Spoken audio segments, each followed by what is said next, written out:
الحمدللہ رب العالمین، اللہم صلی علی محمد وعلی آل محمد وبارک وسلم۔ رب اشرح لی صدری ویسر لی امری واحلل عقدۃ من لسانی یفقہوا قولی۔ اما بعد، اعوذ باللہ من الشیطان الرجیم، بسم اللہ الرحمن الرحیم۔ وَيَوْمَ حُنَيْنٍ إِذْ أَعْجَبَتْكُمْ كَثْرَتُكُمْ فَلَمْ تُغْنِ عَنْكُمْ شَيْئًا وَضَاقَتْ عَلَيْكُمُ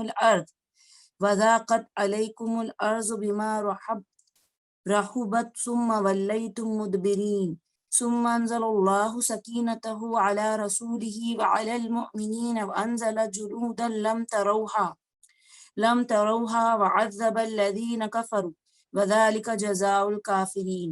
صدق اللہ العظیم وصدق رسول النبی الکریم ونحن علی ذلک من الشاہدین۔ السلام علیکم ورحمۃ اللہ وبرکاتہ۔ جو آیت میں نے تلاوت فرمائی وہ سورہ توبہ کی آیت نمبر 25 اور 26 کا پارٹ ہے، جس کا ترجمہ اس طرح ہے: اور اللہ نے حنین کے دن تمہاری مدد کی جب تمہیں تمہاری کثرت نے گھمنڈ میں ڈال دیا، پس وہ تمہارے کچھ بھی کام نہ آئی اور زمین کشادگی کے باوجود تم پر تنگ ہو گئی، پھر تم لوگ پیٹ پھیر کر بھاگ گئے، پھر اللہ نے اپنے رسول اور مومنوں پر اپنی سکونت نازل کی اور ایسا لشکر نازل کیا جسے تم نے نہیں دیکھا، اور کفر کرنے والوں کو سزا دی، اور یہی کافروں کا بدلہ ہے۔ الحمدللہ اس سیشن میں ہم غزوہ حنین اور غزوہ تبوک کے بارے میں پڑھیں گے۔ اس کے پہلے ایک کوئک ریویژن لے لیتے ہیں کہ ہم نے لاسٹ سیشن میں کیا کیا پڑھا تھا اور کیا کیا سنا تھا۔ الحمدللہ ہم نے عمرہ قضا کے بارے میں، فتح مکہ کے بارے میں لاسٹ سیشن میں جان لیا، اور الحمدللہ کس طریقے سے رسول اللہ صلی اللہ علیہ وسلم کی اس فتح مکہ کے ساتھ پورے عرب میں اسلامی ریاست کا ایک سکہ جم گیا، اور لوگ اس بات کو جان گئے کہ رسول اللہ صلی اللہ علیہ وسلم نبی برحق ہے، اور اب ان کے سامنے کسی کو تاب نہیں۔ فتح مکہ کے بعد رسول اللہ صلی اللہ علیہ وسلم نے ایک بہت ہی امپورٹنٹ کام یہ کیا کہ جب آپ اس فتح سے فری ہوئے تو آپ نے 15 رمضان کو حضرت خالد بن ولید رضی اللہ عنہ کی سردگی میں عزا کو ختم کرنے کے لیے بھیجا۔ عزا اس وقت ان کا بہت بڑا بت مانا جانا تھا، جو کہ نخلا میں تھا۔ قریش اور سارے بنو کنانہ اس کی پوجا کرتے، اور یہ ان کا سب سے بڑا بت تھا۔ حضرت خالد بن ولید رضی اللہ عنہ نے 30 گھوڑ سواروں کے ساتھ نخلا جا کر اس کو ڈھا دیا۔ اس کے بعد آپ نے عمرو بن عاص رضی اللہ عنہ کو اسی مہینے سوا نامی بت ڈھانے کے لیے روانہ کیا۔ یہ مکے سے 3 میل کے فاصلے پر ہے اور بنو حذیل کا بہت ہی بڑا بت ہے۔ جب وہ وہاں گئے تو انہوں نے مجاور سے بات کی اور پھر اس بت کو ڈھا دیا۔ اسی ماہ سعد بن زید شہلی کو 20 سواروں کے ساتھ منات کی جانب روانہ کیا۔ منات بھی مشرکین کا بہت بڑا بت مانا جاتا تھا۔ اوس، خزرج و غسان وغیرہ اسے بہت زیادہ مانتے تھے۔ جب حضرت سعد وہاں پہنچے تو اس کے مجاور نے ان سے کہا تم کیا چاہتے ہو؟ انہوں نے کہا میں منات کو ڈھانا چاہتا ہوں۔ اس نے کہا تم جانو اور تمہارا کام۔ پھر حضرت سعد نے اسے ڈھا دیا۔ اس طریقے سے رسول اللہ صلی اللہ علیہ وسلم نے پورے کے پورے بت کا خاتمہ کر دیا، مانو کی فتح مکہ عرب سے بت پرستی کا خاتمہ ثابت ہوئی۔ یاد رہے کہ صلح حدیبیہ اس فتح عظیم کا پیش خیمہ تھی، یعنی صلح حدیبیہ اس کا فاؤنڈیشن تھی۔ اس کی وجہ سے امن و امان قائم ہو گیا، لوگ کھل کر ایک دوسرے سے باتیں کرتے، اسلام کو پھیلاؤ ملا، اس وجہ سے لوگوں تک دین پہنچا اور انہوں نے اسے قبول کیا، اور اس طریقے سے صلح حدیبیہ آگے چل کر فتح مکہ کا سبب بنی۔ اس فیصلہ کن غزوے نے لوگوں کی آنکھیں کھول دی، اور ان پر جو پڑا ہوا پردہ تھا کہ اسلام قبول کرنے کی راہ میں جو بھی روک تھی سب ختم ہوگی۔ اس فتح کے بعد پورے عرب کے سیاسی یعنی پولیٹیکل اور دینی افق پر مسلمانوں کا سورج چمک گیا، اور اب دینی سربراہی اور دنیاوی قیادت کی زمان ہی مسلمانوں کے ہاتھ میں تھی۔ یہ رسول اللہ صلی اللہ علیہ وسلم کی پیغمبرانہ زندگی کا آخری مرحلہ شروع ہوتا ہے، جو آپ کے دعوت کے نتائج کی نمائندگی کرتا ہے، جنہیں آپ نے تقریباً 23 سال کی طویل مدت میں کیا تھا۔ اب ہم انشاءاللہ تعالیٰ غزوہ حنین کے بارے میں پڑھتے ہیں۔ مکے کی فتح ایک اچانک ضرب کے بعد حاصل ہوئی تھی، جس پر عرب بہت زیادہ گھمنڈ کرتے تھے، اور ہمسائے قبائل میں اتنی ہمت نہ تھی کہ اب کوئی بھی آگے آئے۔ اس کے بعد سبھی لوگوں نے اپنے ہتھیار ڈال دیے اور سبھی نے اسلام قبول کر دیا، اور کچھ لوگ بھاگ گئے۔ صرف کچھ اڑیل اور طاقتور اور متکبر قبائل کو چھوڑ کر بقیہ سارے قبیلوں نے اپنے ہتھیار ڈال دیے۔ اڑیل قبیلوں میں حوازن اور ثقیف کا بہت بڑا رول تھا، اور ان کے ساتھ کچھ اور صحابہ بھی کچھ اور قبیلے بھی شامل ہو گئے۔ اس طریقے سے ایک اور جنگ کی شروعات ہو گئی۔ اس فیصلے کے بعد مسلمانوں سے جنگ کے لیے ان کی روانگی عمل میں آئی، کیونکہ اللہ کے رسول صلی اللہ علیہ وسلم نے جب دیکھا کہ حوازن اور قبیلہ ثقیف نے اپنے ہتھیار نہیں ڈالے اور وہ لشکر جنگ کی تیاری کر رہے ہیں اور انہوں نے 4000 کا لشکر تیار کر لیا ہے، تو رسول اللہ صلی اللہ علیہ وسلم نے بھی یہ فیصلہ کیا کہ ہم جائیں گے اور ان کو پکڑیں گے۔ اس فیصلے کے بعد مسلمانوں سے جنگ کے لیے ان کی روانگی عمل میں آئی، تو جنرل کمانڈر مالک بن اوف یہ قبیلہ حوازن کا شخص تھا، اور اس نے بہت زیادہ آگے رہ کر مسلمانوں کے خلاف کوشش کی۔ اس نے یہ چال چلی کہ مال اور مویشی یعنی کیٹلز جو ہوتے ہیں، اینیملز ہوتے ہیں، کاؤ اور ان کے جو کیملز اور گوٹس رہتی ہے، سب کو لے کر یہ چلے اور بار بچوں کو بھی کھینچ لایا اور آگے بڑھ کر وادی اوتاس میں خیمہ زن ہو گیا۔ یہ حنین کے قریب بنو حوازن کے علاقے کی ایک وادی ہے، یعنی کہ یہ جو تھا مالک بن اوف، اس نے تیاری کی اور لشکر لے کر آگے بڑھ گیا۔ اس میں اس نے بچوں اور اپنے کیٹلز کو بھی شامل کر دیا۔ ان کے اندر ایک درید بن سمیہ نامک بہت ہی بوڑھا اور بہت ہی ایکسپیرینس سولجر تھا، اس نے اسے اس بات سے روکا کہ تم بچوں اور عورتوں کو نہ لے جاؤ، لیکن اس نے اس بات کو نہیں مانا۔ ادھر رسول اللہ کو بھی دشمن کی روانگی کی خبریں مل چکی تھی، اسی لیے آپ نے ابو حضرو سلمی رضی اللہ عنہ کو حکم دیا کہ روانہ ہو جاؤ اور لوگوں کے درمیان گھس کر قیام کرو اور ان کے حالات کا ٹھیک ٹھیک پتہ لگا لاؤ اور آپ کو اطلاع دے کہ انہوں نے کیا کیا۔ رسول اللہ کو ان کی خبر ملی، اسی لیے رسول اللہ نے بھی آگے بڑھنے کا ارادہ کیا۔ سنیچر کا دن 6 شوال 8 ہجری کو رسول اللہ نے مکے سے آگے بڑھنا شروع کیا۔ آج آپ صلی اللہ علیہ وسلم کو مکے میں آئے ہوئے 19 ڈیز ہو چکے تھے۔ 12,000 کی فوج آپ کے ساتھ تھی، 10,000 جو فتح مکہ کے لیے آپ کے ساتھ لائے تھے اور 2,000 مکے کے آس پاس اور مکے والے جو ابھی نئے مسلمان ہوئے تھے۔ دوہرے اس طرح دوپہر کے بعد ایک سوار نے آپ صلی اللہ علیہ وسلم کو آ کر بتایا کہ فلاں اور فلاں پہاڑ پر چڑھ کر دیکھا تو میں یہ دیکھتا ہوں کہ بنو حوازن سب کے سبھی آ گئے ہیں، ان کے ساتھ عورتیں اور بچے اور بکریاں بھی ساتھ ہیں۔ رسول اللہ نے مسکراتے ہوئے فرمایا، یہ انشاءاللہ کل مسلمانوں کا مال غنیمت ہوگا۔ رات آئی تو حضرت انس رضی اللہ تعالی عنہ نے رضاکارانہ طور پر اس چیز کو مطلب جو ان کا لشکر تھا اس کی نگہبانی کا کام کیا۔ بعض لوگوں نے لشکر کی کثرت کے پیش نظر کہا تھا کہ ہم آج ہرگز بھی مغلوب نہیں ہو سکتے، اور یہ رسول اللہ پر بات گرا گزری۔ یعنی الحمدللہ مسلمانوں کا لشکر بہت بڑی تعداد میں تھا، اب تک اتنا بڑا لشکر کسی نے دیکھا نہیں تھا، 12,000 کا لشکر تھا۔ تو کچھ مسلمانوں کو بہت زیادہ کانفیڈنس تھا کہ آج ہمیں کوئی بھی نہیں ہرا سکتا۔ اب اسلامی لشکر منگر اور بدھ کے درمیان ہی رات 10 شوال کو حنین پہنچا، لیکن مالک بن اوف یہاں پہلے ہی پہنچ کر اپنا لشکر رات کے اندھیرے میں وادی کے اندر اتار کر اسے راستوں اور گلیوں اور گھاٹیوں میں چھپا چکا تھا اور الگ الگ دروں پہ انہیں بٹھا چکا تھا، اور اسے یہ حکم دے چکا تھا کہ مسلمان جیسے ہی یہاں پر آئے انہیں تیروں سے چھلنی کر دینا، پھر ان پر ایک دم اکٹھے ٹوٹ پڑنا۔ اس چیز کی مسلمانوں کو کوئی بھی ایکسپیکٹیشن نہیں تھی۔ ادھر صبح کے وقت رسول اللہ نے لشکر کو ترتیب دی اور پرچم باندھ کر آگے بڑھے۔ پھر صبح کے بالکل شروعات میں آگے بڑھ کر وادی حنین میں قدم رکھا۔ وہ دشمن کے وجود سے بالکل بھی بے خبر تھے، انہیں کچھ بھی علم نہ تھا کہ وادی کے کچھ کونوں میں اندر ثقیف اور حوازن کے لوگ چھپے ہوئے ہیں، اسی لیے وہ بے خبر کے عالم میں پورے اطمینان کے ساتھ آگے بڑھ رہے تھے، لیکن اچانک ان پر تیروں کی بارش شروع ہو گئی۔ اس طریقے سے مسلمان گھبرا گئے، فوراً ہی ان پر دشمن کے اچانک وہ ٹوٹ پڑے دشمن کے سولجرز۔ اس اچانک حملے سے مسلمان سنبھل نہ سکے اور ادھر ادھر بھگدڑ مچ گئی، کوئی کسی کی طرف دیکھ بھی نہیں رہا تھا، بالکل شکست فاش، یعنی بالکل ایسا لگ رہا تھا کہ مسلمان ہار جائیں گے۔ یہاں تک کہ ابو سفیان بن حرب نے، جو ابھی نیا مسلمان تھا، کہا اب ان کی بھگدڑ سمندر سے پہلے نہ رکیں گی، اور جبل یقید بن جنید نے چیخ کر کہا، دیکھو آج جادو باطل ہو گیا، نعوذ باللہ۔ حضرت انس کا بیان ہے جو صحیح مسلم سے مرمی ہے، وہ بظاہر اس سے کچھ مختلف باتیں بھی ملتی ہے کہ حضرت انس فرماتے ہیں کہ فتح مکہ کے وقت ہمیں الحمدللہ ایک بہت ہی زیادہ کانفیڈنس ملا تھا، لیکن حنین میں یہ جو چیز پیش آئی اس سے مسلمانوں میں بھگدڑ مچ گئی اور سب کا کانفیڈنس ٹوٹ گیا۔ بہرحال جب بھگدڑ مچی تو رسول اللہ نے دائیں طرف ہو کر پکارا، لوگوں میری طرف آؤ، میں عبداللہ کا بیٹا محمد صلی اللہ علیہ وسلم ہوں۔ اس وقت اس جگہ آپ کے ساتھ صرف چند مہاجرین اور اہل خاندان کے سوا کوئی بھی نہ تھا۔ اس نازک ترین لمحات میں رسول اللہ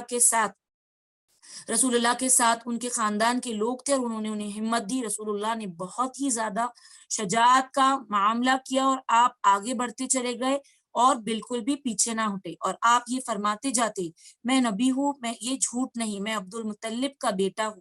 لیکن اس وقت ابو سفیان بن حارث رضی اللہ عنہ نے آپ کے خچر کی لگام پکڑ رکھی تھی اور حضرت عباس نے رکاب تھام لی۔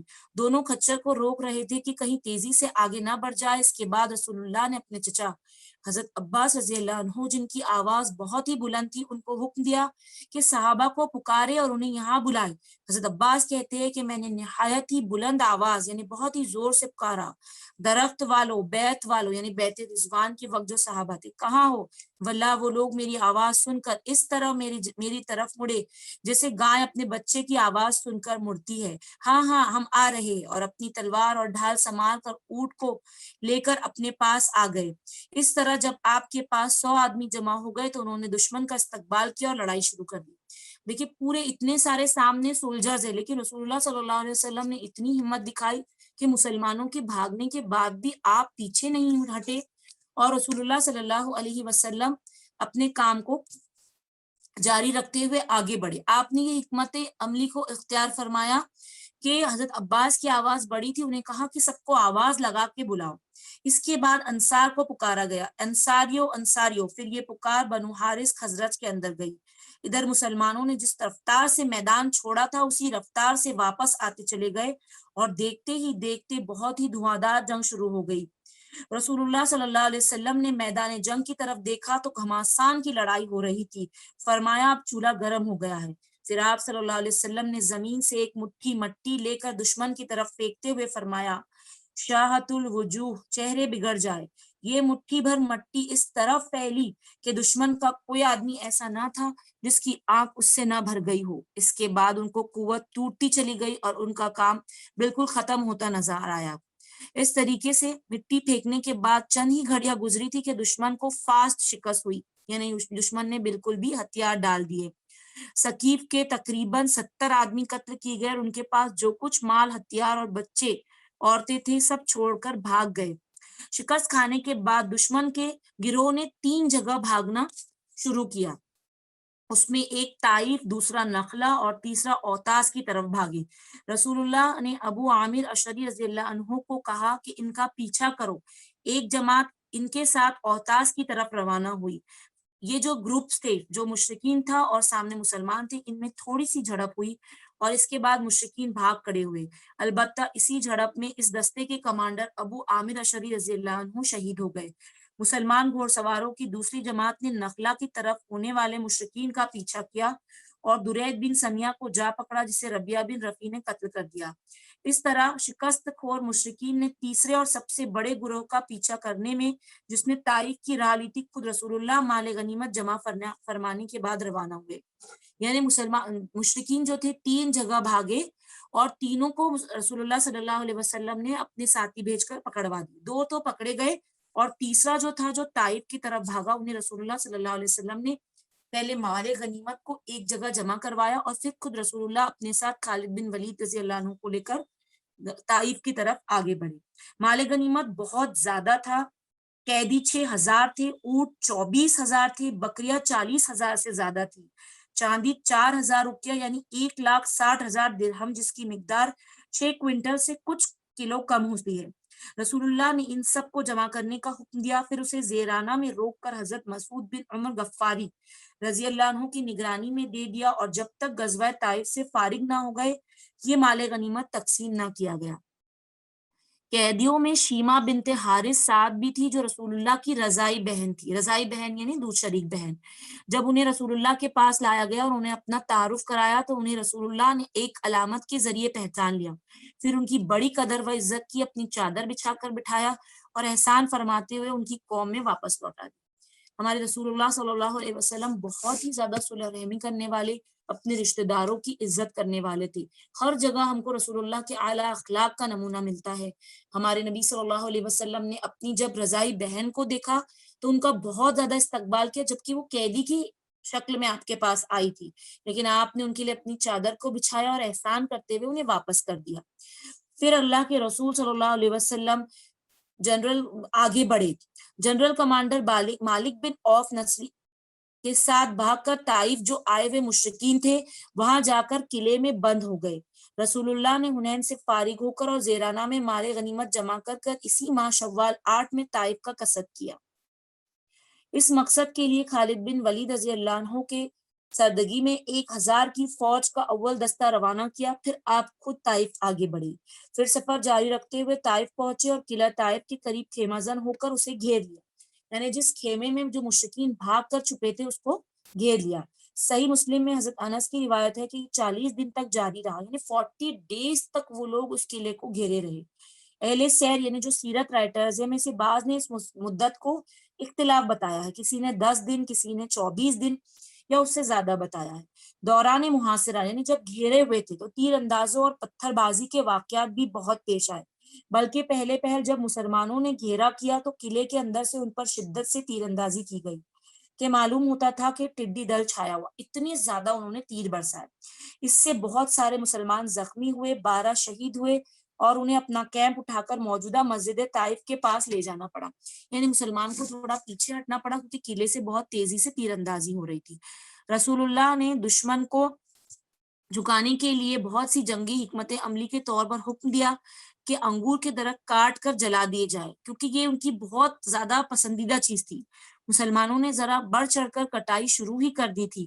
اس پر ثقیف نے اللہ اور قرابت داروں کا واسطہ دے کر گزارش کی کہ درختوں کو کاٹنا بند کر دے.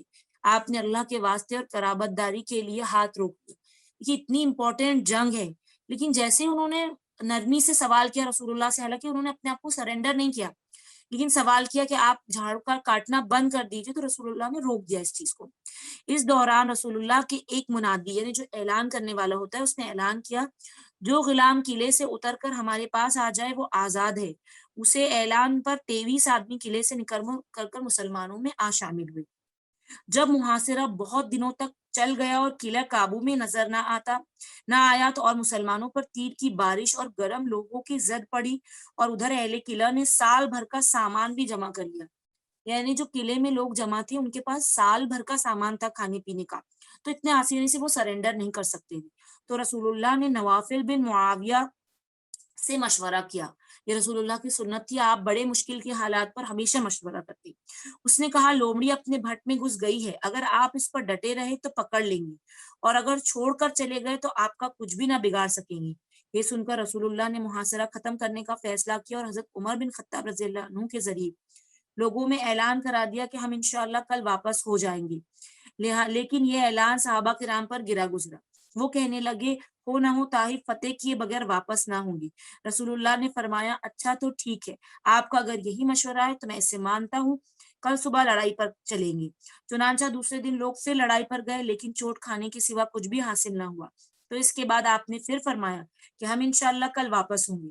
اس پر لوگوں میں خوشی کی لہر دوڑ گئی. انہوں نے بے چوں و چرا سفر پر اپنا سامان باندھ کر آگے بڑھ گئے. یہ دیکھ کر رسول اللہ مسکراتے رہے.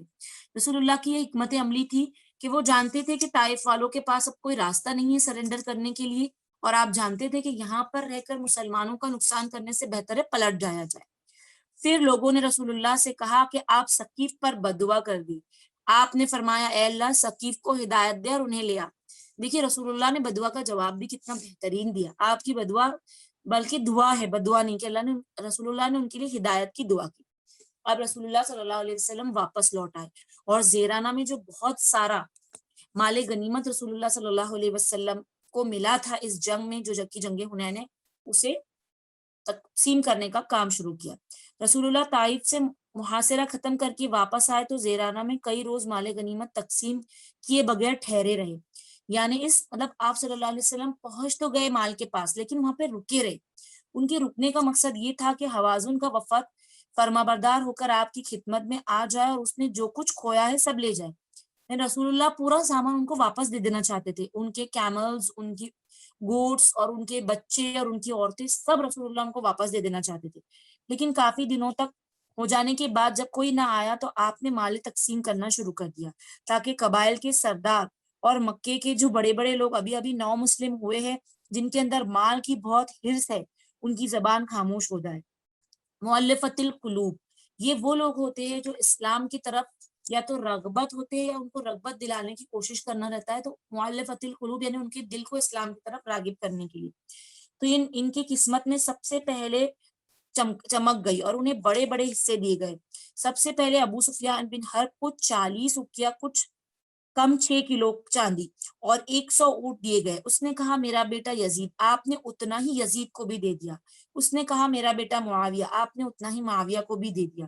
یعنی تنہا ابو سفیان کو اس کے بیٹوں سمیت تقریباً 81 کلو چاندی اور 300 اونٹ حاصل ہوئے۔ ابھی رسول اللہ نے جو حکم ہے اس کے حساب سے برابر حصے نہیں تقسیم کیے، ابھی صرف جو مؤلفۃ القلوب تھے، جو اسلام میں یا تو ظاہری مشکلوں کی وجہ سے داخل ہو گئے تھے، تو ان کے دل کو اسلام کی طرف راغب کرنے کے لیے رسول اللہ نے انہیں بہت زیادہ مال دیا، کیونکہ یہ بھی حکمت ہوتی ہے کہ کوئی مصیبت کے تحت اللہ کی طرف رجوع کرتا ہے، کوئی بہت زیادہ مال وغیرہ ملنے سے اللہ کی طرف پلٹ جاتا ہے، تو اللہ کے رسول صلی اللہ علیہ وسلم نے جن کی کمزوری مال تھی، ان کے دلوں کو جیتنے کے لیے انہیں تھوڑا زیادہ مال عطا فرما کر ان کو اسلام کی طرف کھینچنے کی کوشش کی۔ پھر حکیم بن رزام کو 100 اونٹ دیے گئے، اس نے مزید 100 اونٹ کا سوال کیا تو اسے پھر 100 اونٹ دیے گئے۔ اسی طرح صفوان بن امیہ، یہ بھی ایک بہت بڑا سردار تھا جو کہ ابھی نیا نیا مسلمان ہوا تھا، اسے 100 اونٹ دیے گئے، پھر 100 مانگا تو اور 100، پھر 100 اونٹ یعنی 300 اونٹ دے دیے گئے۔ حارث بن کلیدہ جو بھی 100 جسے 100 اونٹ دیے گئے تھے اور کچھ مزید قرشی وغیرہ دیے گئے تھے، 100 اونٹ ان سبھی کو دے دیے گئے۔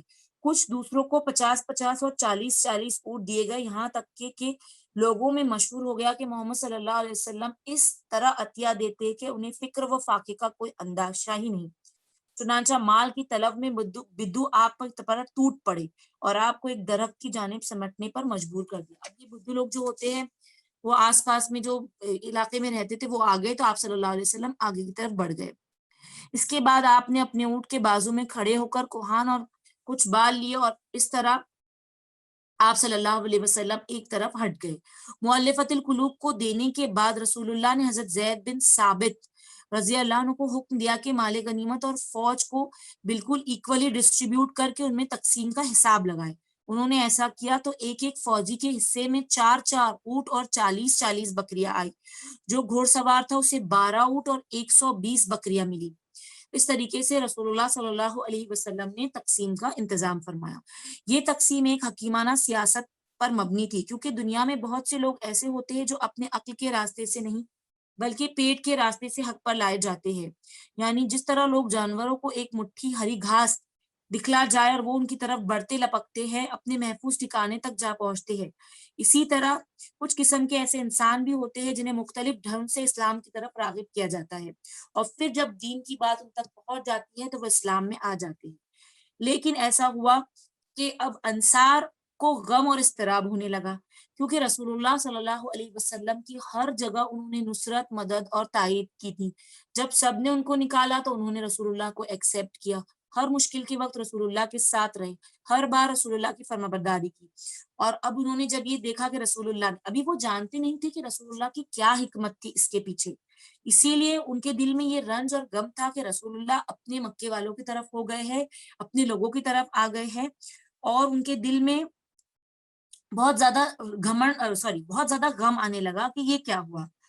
یہ دیکھ کر انصار کا اضطراب ہونے لگا، لیکن ان میں سے ایک صحابی تھے حضرت سعد بن عبادہ رضی اللہ عنہ، انہوں نے یہ بات رسول اللہ کے سامنے رکھنے کا سوچا کہ دل میں کوئی بات نہیں رکھتی، رسول اللہ کے پاس آتے۔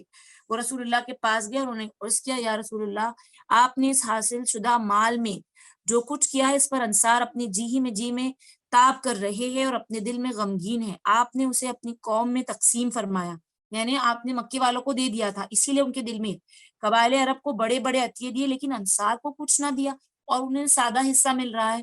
اس پر رسول اللہ صلی اللہ علیہ وسلم نے سعد کو کہا کہ اے سعد، انصار کو میرے سامنے جمع کرو۔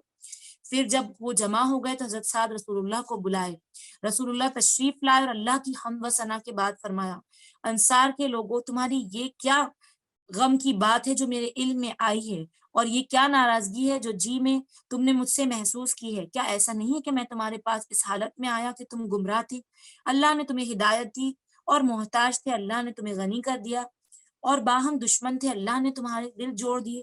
لوگوں نے کہا کیوں نہیں، اللہ اور اس کے رسول کا بڑا فضل و کرم ہے۔ اس کے بعد آپ نے فرمایا انصار کے لوگوں مجھے جواب کیوں نہیں دیتے، تمہارے دل میں جو کچھ ہے اسے کہہ ڈالو۔ انہوں نے کہا یا رسول اللہ بھلا ہم آپ کو کیا جواب دیں، اللہ اور اس کے رسول کا فضل و کرم ہے۔ آپ نے فرمایا دیکھو خدا کی قسم اگر تم جو چاہو کہہ سکتے ہو اور سچ ہی کہو گے اور تمہاری بات سچ مانی جائے گی۔ اس کے بعد انہوں نے کہا کہ آپ ہمارے پاس اس حالت میں آئے کہ آپ کو جھٹلایا گیا، ہم نے آپ کی تصدیق کی، آپ کو بیرار و مددگار چھوڑ دیا گیا، ہم نے آپ کی مدد کی، آپ کو دھتکار دیا گیا، ہم نے آپ کو ٹھکانہ دیا، آپ محتاج تھے، ہم نے آپ کو ساتھ دیا۔ اے انصار، پھر رسول اللہ نے فرمایا اے انصار کے لوگوں تم اپنے جی میں دنیا کی اس عارضی دولت کے لیے ناراض ہو گئے جس کے ذریعے میں نے لوگوں کا دل جوڑنے کی کوشش کی اور مسلمان کرنے کی کوشش کی اور تم کو اسلام کے حوالے کر دیا۔ اے انصار، کیا تم اس بات سے راضی نہیں کہ لوگ اونٹ بکریاں لے جائے اور تم رسول اللہ کو لے کر اپنے ڈیروں میں پلٹو؟ اس ذات کی قسم جس کے ہاتھ میں محمد صلی اللہ علیہ وسلم کی جان ہے، اگر ہجرت نہ ہوتی تو میں بھی انصاری کا ایک فرد ہوتا، اگر سارے لوگ ایک راہ چلے اور انصار دوسری راہ چلے تو میں بھی انصار ہی کی راہ چلوں گا۔ اے اللہ رحم فرما انصاریوں پر، ان کے بیٹوں پر اور ان کی بیٹیوں پر اور ان کے پوتوں پر۔ رسول اللہ کا یہ خطاب سن کر لوگ اس قدر روئے کہ ان کی داڑیاں تر ہو گئی اور کہنے لگے ہم راضی ہے کہ ہمارے حصے اور نصیب میں رسول اللہ ہو۔ اس کے بعد رسول اللہ واپس ہو گئے اور یہ لوگ بھی بکھر گئے، اور الحمدللہ ان کے اندر پورا سیٹسفیکشن اور کنٹینٹمنٹ تھا، اور انہوں نے کوئی بھی دل میں کوئی بھی غلط بات رسول اللہ کے لیے نہیں رکھی۔ دیکھیے ماشاءاللہ ان کا ایمان کتنا مضبوط تھا، سمجھانے سے فوراً بات سمجھ آ گئی۔ اس کے بعد وفد حوازن کی آمد، جو لوگ بھاگ گئے تھے، حوازن کے لوگ اپنے مال مویشی چھوڑ کر بھاگ گئے تھے تو وہ واپس لوٹ آئے۔ غنیمت تقسیم ہو جانے کے بعد حوازن کا وفد مسلمان ہو کر واپس آ گیا۔ یہ کل 14 آدمی تھے، ان کا لیڈر زہیر بن سرد تھا، اور ان میں رسول اللہ کا رضائی چچا ابو برکان بھی تھا۔ وفد نے سوال کیا کہ آپ مہربانی کر کے قیدی اور مال واپس کر دیں، اور اس انداز کی بات کی کہ دل پسیج جائے۔ آپ نے فرمایا میرے ساتھ جو لوگ ہیں انہیں دیکھ رہے ہو، میں نے ان میں مال غنیمت تقسیم کر دیا ہے۔ رسول اللہ نے پہلے ویٹ کیا تھا کہ یہ لوگ لوٹ کر آ جائے، لیکن یہ لوگ لوٹ کر نہیں آئے، تو پھر رسول اللہ نے مال غنیمت تقسیم کر دیا اور غلام اور بچے بھی تقسیم کر دیے تھے۔ تو اس پر رسول اللہ نے ان سے سوال کیا کہ کیا تمہارے نزدیک مال زیادہ اہمیت ہے یا بال بچے؟ انہوں نے کہا ہمارے نزدیک خاندانی شرف کے برابر کوئی چیز نہیں۔ پھر رسول اللہ صلی اللہ علیہ وسلم نے اپنے تمام ساتھیوں کو بلایا اور ان سے کہا کہ جو بھی تمہارے پاس بال بچے اور عورتیں ہیں انہیں وہ لوٹا دو۔ اس پر کچھ لوگوں نے تھوڑی دیر کے لیے انکار کیا، لیکن رسول اللہ صلی اللہ علیہ وسلم کے سمجھانے پر الحمدللہ سارے کے سارے لوگوں نے ان کے بال بچے واپس کر دیے۔ صرف آئینہ بن حسن رہ گیا جس کے حصے میں ایک بوڑھی آئی تھی، اس نے واپس کرنے سے انکار کیا، لیکن آخر میں اس نے بھی واپس کر دیا۔ رسول اللہ صلی اللہ علیہ وسلم نے سارے قیدیوں کو ایک ایک قبطی چادر عطا کر واپس کر دیا۔ دیکھیے رسول اللہ کا رحم اور ان کا ماشاءاللہ بلند اخلاق کہ جو دشمن تھے ان کے سے مال غنیمت اور جو ان کے غلام اور جو عورتیں آئی تھی ساروں کو رسول اللہ نے بہت ہی عمدہ طریقے سے عزت کے ساتھ واپس کر دیا۔ اس کے بعد رسول اللہ نے عمرہ کیا اور مدینے کو واپسی کا قصد فرمایا۔ رسول اللہ نے مال غنیمت کی تقسیم سے فارغ ہو کر جیرانہ ہی سے عمرے کا احرام باندھا اور عمرہ ادا کیا۔ اس کے بعد عتاب بن اسید رضی اللہ عنہ کو مکے کا ولی بنا کر مدینہ روانہ ہو گئے۔ مدینہ واپسی 24 ذی القعدہ 8 ہجری کو ہوئی۔ ایک امپورٹنٹ چیز دیکھیے، رسول اللہ جب بھی کسی جگہ سے جا رہے ہیں تو وہاں پر ایک ولی مقرر کر کے جا رہے ہیں۔ اس کی بھی ایک حکمت ہے جو ان کی دیکھ بھال کرنے والا رہے اور جو اس بات کو دھیان کرنے والا رہے کہ یہاں پر جو بھی چیزیں ہو رہی ہے اس کی خبر رسول اللہ کو دیتے رہے اور دین کے کام کو آگے بڑھاتے رہے۔ پھر اس کے بعد ماشاءاللہ غزوہ حنین سے مشرکین کی پوری جڑ کٹ گئی، اور ماشاءاللہ یہ چیز پیش آئی کہ اب عرب کا جو یہ حصہ تھا جو مشرکین تھا ان کی طرف سے رسول اللہ بالکل بے فکر ہو گئے، کیونکہ یہ بری طرح شکست پاش کھا چکے تھے اور اب ان کے لیے اٹھنے کا کوئی چانس باقی نہیں تھا۔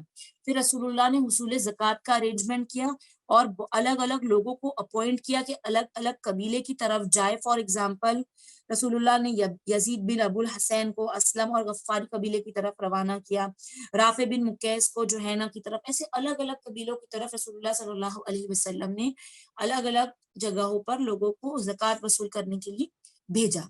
لیکن کچھ لوگ ایسے تھے جن لوگوں نے زکوٰۃ نہیں دینے پر اکسایا، ان سے رسول اللہ صلی اللہ علیہ وسلم نے نپٹنے کا ارادہ کیا، اور پھر اوینا رضی اللہ عنہ کو 50 سواروں کی کمان دے کر بنو تیم کے پاس بھیجا۔ وجہ یہ تھی کہ بنو تمیم کے پاس بھیجا، وجہ یہ تھی کہ بنو تمیم نے قبائل کو بھڑکا کر جزیے کی ادائیگی سے روک رکھا تھا۔ اس مہم میں کوئی مہاجر یا انصاری نہیں تھا۔ اوینا بن حسن رات کو چلتے اور دن کو چھپتے ہوئے آگے بڑھے، یہاں تک کہ بنو تمیم کے لوگوں تک پہنچ گئے۔ پھر یہاں پر ان کے پاس 10 سردار آئے اور نبی کے دروازے پر جا کر یوں آواز لگائی، یعنی رسول اللہ صلی اللہ علیہ وسلم نے جب ان کو بھیجا تھا تو انہوں نے انہیں جیت لیا اور پھر پکڑ کر لے آئے، تو رسول اللہ کے پاس آ کر انہوں نے آواز لگائی، اے محمد صلی اللہ علیہ وسلم ہمارے پاس آؤ۔ آپ باہر تشریف لائے تو یہ لوگ آپ سے چمٹ کر باتیں کرنے لگے۔ پھر آپ صلی اللہ علیہ وسلم ان کے ساتھ ٹھہرے رہے یہاں تک کہ ظہر کی نماز پڑھائی۔ اس کے بعد مسجد نبوی میں جا کر بیٹھ گئے۔ انہوں نے فقر و حبابت مطلب اپنے گھمنڈ میں مقابلے کی خواہش ظاہر کی اور اپنے خطیب رسول اللہ صلی اللہ علیہ وسلم سے کہا کہ ہمارے خطیب کے ساتھ آپ کے خطیب کا کمپٹیشن ہے۔ اس نے تقریر کی۔ رسول اللہ صلی اللہ علیہ وسلم نے خطیب اسلام حضرت ثابت بن قیس رضی اللہ عنہ کو آگے کر دیا اور انہوں نے زبردست جوابی تقریر کی۔ یعنی یہ جو تھے ہارنے کے بعد بھی رسول اللہ کے پاس کمپٹیشن کرنے آئے، لیکن رسول اللہ نے بہت ہی ان کا اعزاز کیا اور اس کمپٹیشن کو ہونے دیا۔ ان کے انسان نے تقریر کی، پھر رسول اللہ نے ثابت بن قیس رضی اللہ کو حکم دیا اور انہوں نے تقریر کی۔ اس کے بعد انہوں نے اپنے شاعر زبرقان بن بدر کو آگے بڑھایا اور اس نے کچھ فخرانہ شعر کہے۔ اس کے جواب میں رسول اللہ صلی اللہ علیہ وسلم نے شاعر رسول حسان بن ثابت رضی اللہ عنہ کو آگے کیا۔ حسان بن ثابت رضی اللہ تعالیٰ عنہ شاعر رسول کے نام سے مشہور تھے۔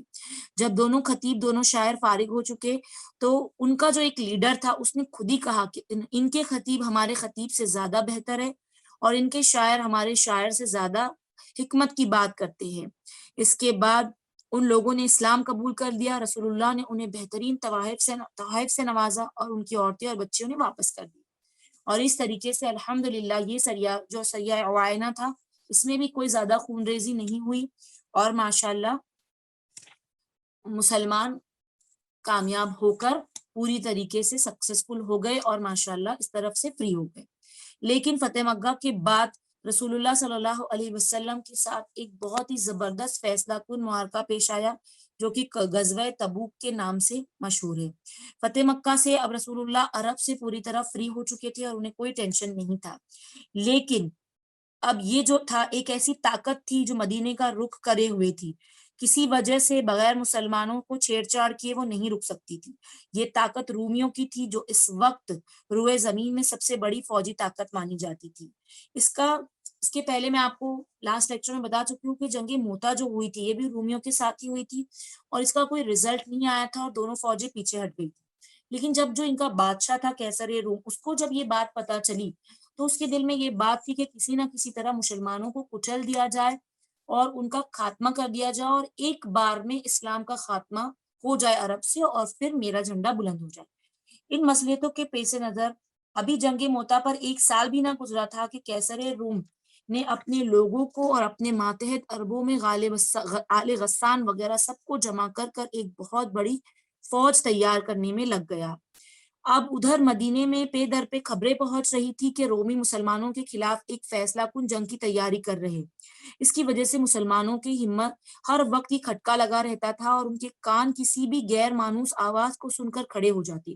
وہ سمجھتے تھے کہ رومیوں کا ریلا آ گیا ہے۔ اس کا اندازہ اس واقعے سے ہوتا ہے کہ اس 9 ہجری میں نبی صلی اللہ علیہ وسلم نے ازواج مطہرات سے ناراض ہو کر 1 مہینے کے لیے ایلا کر لیا تھا۔ ایلا یہ ہوتا ہے کہ رسول اللہ صلی اللہ علیہ وسلم نے مہینے کے لیے ان سے بات چیت بند کر دی، انہیں چھوڑ کر ایک بالا خانے میں علیحدہ ہو گئے تھے۔ صحابہ کرام کی ابتدا حقیقتیں معلوم نہ ہو سکی تھی، انہوں نے یہ سمجھا کہ نبی صلی اللہ علیہ وسلم نے اپنی عورتوں کو طلاق دے دی ہے اور اس کی وجہ سے صحابہ کرام میں شدید رنج و غم پھیل گیا، لیکن ان کے اندر اتنا خوف اور اتنا ڈر بھرا ہوا تھا رومیوں کے اٹیک کی وجہ سے کہ وہ کوئی بھی چیز سوچ اور سمجھ نہیں پا رہے تھے۔ حضرت عمر رضی اللہ تعالیٰ عنہ خود کہتے ہیں کہ میں اور میرا ایک ساتھی تھا، ہر وقت رسول اللہ کی خدمت میں ہم دونوں میں سے ایک حاضر رہتا، اور جب کبھی کوئی دوسرے کو کوئی خبر دینے آتا تو معلوم ہم کو یہی لگتا کہ بس اب یہ خبر آنے والی ہے کہ رومی ہم پر ٹوٹ پڑے ہیں۔ اپنے اس تصور کی بنا پر مسلمان بہت ہی پریشان اور ایک دم ڈر کر رہنے والے رہے، لیکن اس میں منافقوں نے بھی اپنا کام کرنے سے پیچھے نہیں ہٹے، اور انہوں نے یہ چیز سوچ کے رکھی تھی کہ کسی نہ کسی طرح ہم رسول اللہ صلی اللہ علیہ وسلم کے خلاف کوئی سازش کرے۔ اپنے اس تصور کی بنا پر منافقوں نے ایک مسجد کی شکل میں ایک مسجد زرار نامک مسجد تیار کی۔ ویسے انہوں نے ایسی مسجد تیار کی تھی، کوئی نام نہیں رکھا تھا اس کا، لیکن مسلمانوں کو تکلیف پہنچانے کی تھی، اسی لیے اس کا نام زرار رکھا گیا۔ رسول اللہ سے انہوں نے صلی اللہ علیہ وسلم سے انہوں نے گزارش کی کہ آپ اس پہ نماز پڑھا دیں، لیکن ابھی رسول اللہ تبوک کی تیاری میں تھے، اسی لیے آپ نے اس کو ملتوی کر دیا اور کہا کہ میں جنگ کے بعد نماز پڑھاؤں گا۔ لیکن منافقین کی خبر رسول اللہ کو دے دی گئی اور انہیں پتا چل گیا کہ یہ مسجد کس مقصد سے تعمیر ہو رہی ہے، اسی لیے جب رسول اللہ صلی اللہ علیہ وسلم تبوک سے واپس آئے تو انہوں نے اس مسجد کو ڈھا دیا، اور اس طریقے سے ان کی منافق کی جو یہ چال تھی یہ بھی ناکامیاب ہو گئی۔ اب رسول اللہ صلی اللہ علیہ وسلم ادھر پریشان تھے، ادھر روم کی تیاریاں چل رہی تھی اور خبریں آ رہی تھی۔ ایک خبر آئی رسول اللہ کے پاس کہ جو رومی کا بادشاہ ہرقل ہے اس نے 40,000 کا لشکر تیار کر لیا ہے اور آگے بڑھنا شروع ہو کر دیا ہے۔ اس طرح ایک بڑا خطرہ مسلمانوں پر آ رہا ہے۔ پھر جس بات سے صورتحال کی نزاکت میں مزید اضافہ ہو رہا تھا وہ یہ تھی کہ زمانہ بہت ہی گرمی کا تھا، لوگ تنگی اور قحط سالی کی آزمائش سے دوچار تھے، سواریاں کم تھی، پھل پک چکے تھے، اسی لیے لوگ پھل اور سائے میں رہنا چاہتے تھے، اور اس طریقے سے کوئی بھی جنگ کے لیے جانا نہیں چاہتا تھا۔ لیکن رسول اللہ صلی اللہ علیہ وسلم سے ایک قطعی قدم کا فیصلہ ہو گیا۔ رسول اللہ صلی اللہ علیہ وسلم اچھی طرح جانتے تھے کہ اگر ہم یہاں پر مدینے میں ہی رومی لشکر کا انتظار کرتے ہیں اور اگر ہماری تیاری نہیں رہتی اور اگر آ کر وہ ہم پر اچانک حملہ کرتے ہیں تو ہمارا بہت ہی برا حال ہوگا۔ اسی لیے رسول اللہ نے ان نتائج کو اچھی طرح سمجھ کر بہت ہی حکمت کے ساتھ آپ نے یہ فیصلہ کیا کہ اب ان کے ساتھ پیش قدمی کی جائے اور مہلت دیے بغیر ان کے علاقے میں گھس کر ان کے خلاف ایک فیصلہ کو جنگ لڑی جائے۔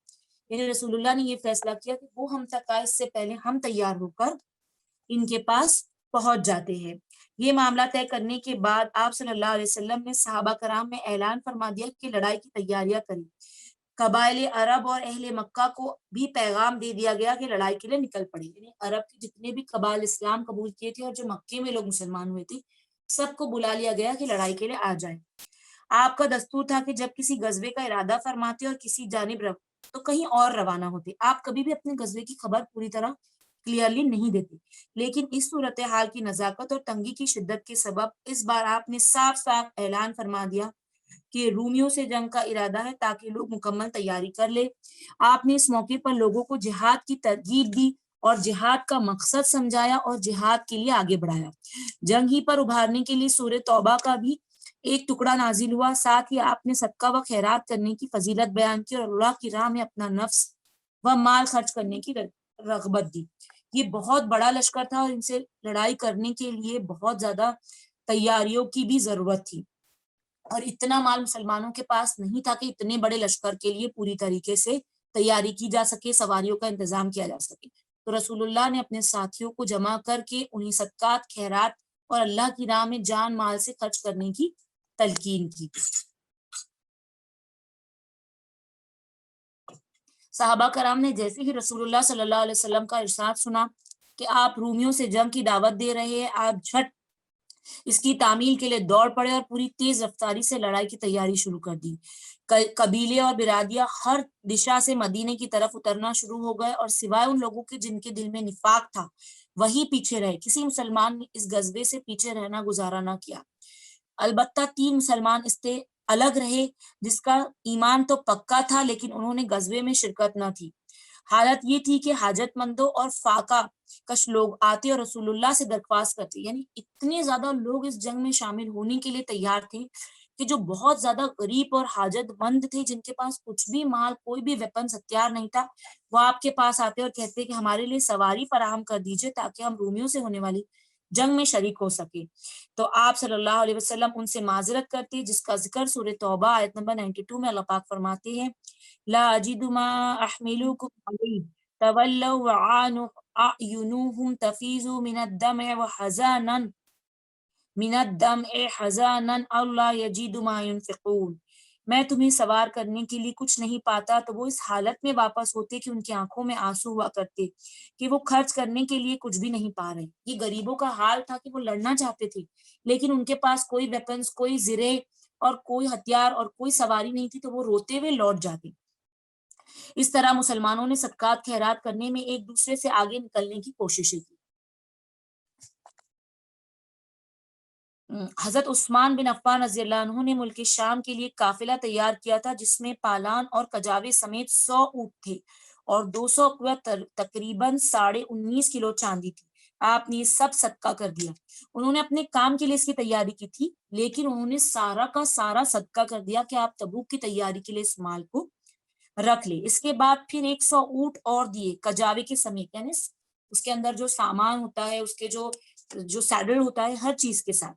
اس کے بعد 1000 دینار تقریباً 5.5 کلو سونے کے سکے لے آئے اور انہیں بھی نبی کے آغوش میں دے دیا۔ رسول اللہ انہیں الٹتے جاتے اور فرماتے جاتے، آج کے بعد عثمان جو بھی کرے انہیں کوئی ضرر نہ ہوگی۔ یعنی رسول اللہ صلی اللہ علیہ وسلم نے گویا دعا دی عثمان رضی اللہ عنہ کو کہ آج کے بعد یہ جو بھی کرے انہیں کوئی چیز تکلیف نہ پہنچا سکے گی۔ اس کے بعد حضرت عثمان رضی اللہ عنہ نے پھر صدقہ کیا اور صدقہ کیا، یہاں تک کہ ان کے صدقے کی مقدار نقدی کے علاوہ 900 اونٹ اور 100 گھوڑے تک جا پہنچی۔ اندازہ لگائیے کس قدر انہوں نے صدقہ کیا۔ ادھر حضرت عبد الرحمن بن عوف 200 اکیا تقریباً 29.5 کلو مطلب 29.5 kg چاندی لے آئے۔ حضرت ابوبکر نے اپنا سارا مال حاضر کر دیا اور بال بچوں کے لیے اللہ اور اس کے رسول کے سوا کچھ نہ چھوڑا۔ حضرت ابوبکر نے ایک اور مثال قائم کی کہ ہر چیز جو ان کے پاس تھی، ہر چیز رسول اللہ کی خدمت میں لا کر دے دی۔ اس صدقے کی مقدار 4000 درہم تھی اور اس سے سب سے پہلے کیا اور اپنا صدقہ تشریف لائے تھے۔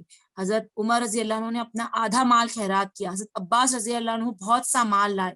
حضرت طلحہ، حضرت محمد بن مسلمہ، انہوں نے بھی بہت سارا مال دیا۔ اس طریقے سے ہر کسی نے اپنی کوشش کی اور اپنی استطاعت کے مطابق جو دے سکتے تھے، جو کھجور دے سکتا اس نے وہ دیا۔ یہاں تک کہ عورتوں نے اپنے ہار، پیزاب، بالی، انگوٹھی، اپنے زیورات جو ہو سکے وہ دے دیا۔ کوئی بھی اس چیز میں پیچھے نہ رہا سوائے منافقین کے۔ اس کے بعد رسول اللہ صلی اللہ علیہ وسلم نے تبوک میں آگے بڑھنے کا قصد فرمایا۔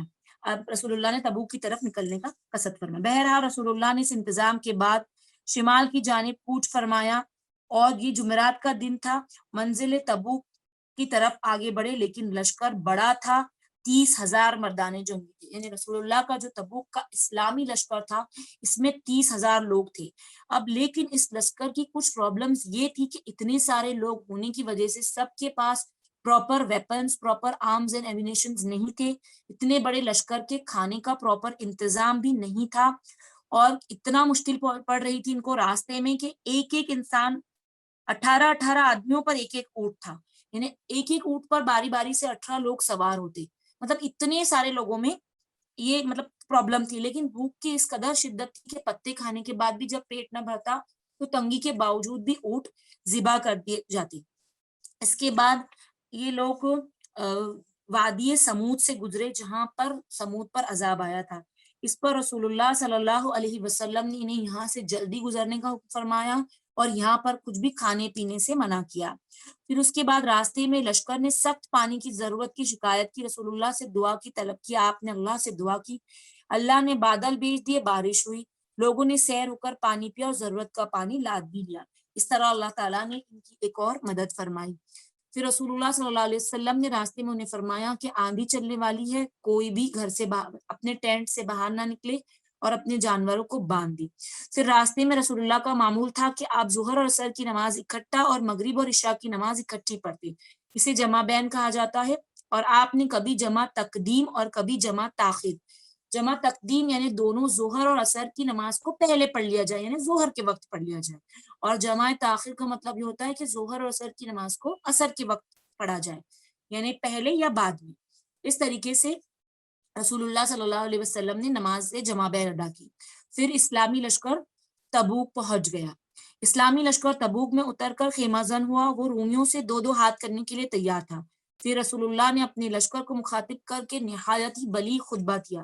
آپ نے بہت ہی بہترین الفاظ میں ارشاد فرمایا اور دنیا اور آخرت کی بھلائی کی رغبت دلائی, اللہ کے عذاب سے ڈرایا اور انعامات کی خوشخبری تھی. اس طرح فوج کا حوصلہ بہت ہی بلند ہو گیا, کیونکہ سامان کی کمی, بھوک سے اور نقصان سے وہ بیزار تھے, لیکن اس خطبے سے ان کے اندر نئی جان آ گئی. دوسری طرف رومیوں اور ان کے حلیفوں, یعنی ان کے جو حلیف تھے, ان کے جو فرینڈز تھے جنہوں نے ٹریٹی سائن کی تھی, ان کا یہ حال ہوا کہ رسول اللہ کی آمد سن کر ان کے اندر خوف کی لہر دوڑ گئی.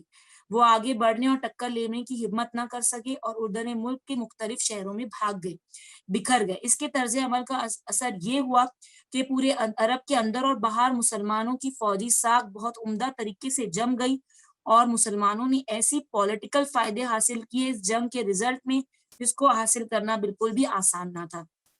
اس طریقے سے ماشاءاللہ بغیر کسی لڑائی کے صرف اللہ تعالیٰ نے ان کی اس لشکر کو دیکھ کر, اس کے رعب کو دیکھ کر ہی یہ پورے کے پورے جتنے بھی لوگ تھے, یہ اتنا بڑا لشکر تھا, یہ بالکل ڈر کے بھاگ گیا اور انہوں نے کچھ بھی لڑائی نہیں کر ماشاءاللہ مسلمانوں کو فتح حاصل ہوئی. اور الحمدللہ اس کا رزلٹ یہ ہوا کہ وہاں کے جو آس پاس کے جو کنگز تھے, لیڈرز تھے, انہوں نے آ کے رسول اللہ صلی اللہ علیہ وسلم سے صلح کے معاہدہ کر دیا. رسول اللہ نے صلح لکھ دیا اللہ کے نام سے, اور ان لوگوں نے رسول اللہ کو جزیہ دینا, جو اسلام لائے وہ اسلام لائے, اور جو اسلام نہیں لائے انہوں نے جزیہ دینا ایکسیپٹ کر لیا. پھر ذو موتا کے حاکم عقید کے پاس بھی حضرت خالد بن ولید رضی اللہ عنہ کو بھیجا, اور اس نے بھی جزیہ دینے کا اقرار کر لیا. اس طریقے سے دوما, تبوک, ایلا اور طائمہ کا جزیہ ایکسیپٹ ہو گیا, یعنی یہ سارے کے سارے لوگ جزیہ دینے کے لیے راضی ہو گئے. پھر رسول اللہ صلی اللہ علیہ وسلم نے مدینہ واپسی کا قصد کیا. اسلامی لشکر تبوک سے فارغ ہو کر واپس آیا, کوئی بھی ٹکر نہ ہوئی. اللہ جنگ کے معاملے میں مومنین کے لیے کافی ہو گیا. البتہ راستے میں ایک جگہ, ایک گھاٹی کے پاس 12 منافقین نے نبی صلی اللہ علیہ وسلم کو قتل کرنے کی کوشش کی. یہ بہت ہی برا واقعہ جو رسول اللہ کے ساتھ پیش آیا.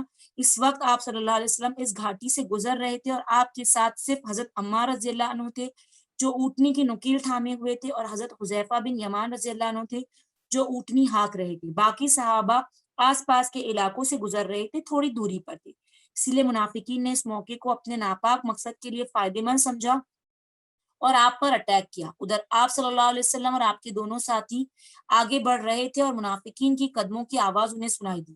یہ سب چہرے پر کپڑا باندھے ہوئے تھے اور اپنا چہرہ چھپائے ہوئے تھے.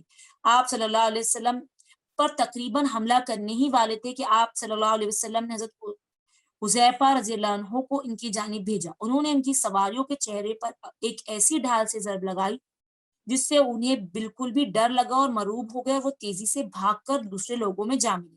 اس کے بعد رسول اللہ نے ان کے نام صرف حذیفہ بن یمان کو بتائے اور کسی سے اس کا ذکر نہ کیا. اسی لیے حذیفہ بن یمان رضی اللہ عنہ کو رازدار رسول بھی کہا جاتا ہے. یہ راز حضرت حذیفہ بن یمان نے کبھی کسی سے شیئر نہیں کیا, اور پھر یہ ایک رازدار رسول کی حیثیت میں سے ہمیشہ اس راز کو اپنے اندر رکھا. پھر اس طریقے سے ان کی بھی یہ کوشش ناکامیاب رہی. خاتمہ سفر پر جب دور سے ہی نبی صلی اللہ علیہ وسلم کو مدینے کے نقوش دکھائی پڑے تو آپ نے فرمایا, یہ رہا طائبہ اور یہ رہا احد, یہ پہاڑ ہے جو ہم سے محبت کرتا ہے, جس سے ہم محبت کرتے ہیں. ادھر مدینے میں بھی لوگ نے آپ کی آمد کی خوب خوشخبریاں منائی. اب پیچھے رہ جانے والے لوگ جو تھے اس میں صرف وہی لوگ پیچھے تھے جن کے دلوں میں نفاق تھا اور جو رومیوں سے ٹکرانے کے لیے ڈر رہے تھے.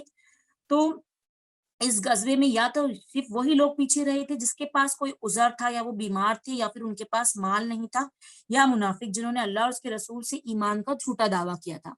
اب یہ جھوٹا عذر پیش کرنے کے لیے غزوے کے بعد رسول اللہ کے پاس حاضر ہوئے. اب جو لوگ پیچھے رہ گئے تھے دیکھے کہ رسول اللہ جیت کر آ گئے ہیں, تو سب آپ کے پاس جھوٹے دعوے لے کر آنے لگے اور قسمیں کھا کر رسول اللہ کو یہ بات کہنے لگے کہ ہم عذر کے تحت پیچھے رہے تھے اور ہم آپ کے ساتھ چلنا چاہ رہے تھے.